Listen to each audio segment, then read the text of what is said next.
Hi friends, welcome to Saikavi channel. இன்றைக்கி பார்த்தீங்கன்னா தோசை மாவு இல்லாத நேரத்தில் சட்டுன்னு வந்துட்டு ஹெல்த்தியாக சூப்பராக ஒரு தோசை வந்துட்டு எப்படி செய்யலாங்கிறத வீடியோ வந்துட்டு ஸ்கிப் பண்ணாமல் பாருங்கள். நிறைய வீடியோஸ் போட்டிருக்கேன், டைம் இருந்தால் அதையும் பாருங்கள்.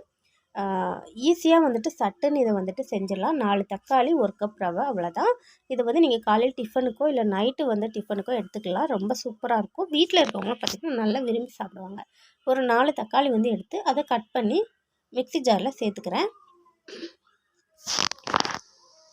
1 கப்புக்கு வந்து நான் 4 தக்காளி எடுத்திருக்கேன். வரமிளகா பார்த்திங்கன்னா 2 எடுத்திருக்கேன். கொஞ்சம் காரமாக இருக்கிறதுனால நான் 2 எடுத்திருக்கேன். இஞ்சி பார்த்திங்கன்னா 2 துண்டு எடுத்துருக்கிறேன். கொஞ்சமாக வந்துட்டு ஜீரகம். இப்போ இதை வந்து அரைச்சி எடுத்துகிட்டு வந்துக்கிறேன். இது மட்டும் இல்லாமல் நிறைய வீடியோஸ் என்னோடய சேனலில் இருக்குது. ஸோ போய் பாருங்கள். ரொம்ப ஈஸியான வீடியோவாக தான் இருக்கும். வீட்டில் இருக்கக்கூடிய பொருளை வச்சு எப்படி செய்யலாங்கிற மாதிரி நிறைய வீடியோஸ் அப்லோட் பண்ணியிருக்கேன், பாருங்கள். 1 கப் ரவையும் வந்துட்டு சேர்த்துட்டு தண்ணி ஊற்றிக்கிறேன். இப்போ அரைச்சி எடுத்துகிட்டு வந்துட்டு பாருங்கள். ரொம்ப கெட்டியாக இட்லி மாவு மாதிரி இருக்கக்கூடாது. தோசை மாவை விட கொஞ்சம் தண்ணியாகவே இருக்கலாம் இந்த தோசைக்கு வந்து. உப்பு வந்துட்டு சேர்த்துட்டு கரைச்சி எடுத்துக்கிறேன். இன்னுமே தண்ணியாக ஊற்றுனீங்கன்னா உங்களுக்கு வந்து ரவா தோசை மாதிரி ஓட்டை ஓட்டையாக வேணும்னா நீங்கள் அந்த மாதிரி கூட ட்ரை பண்ணிக்கலாம், நல்லாயிருக்கும்.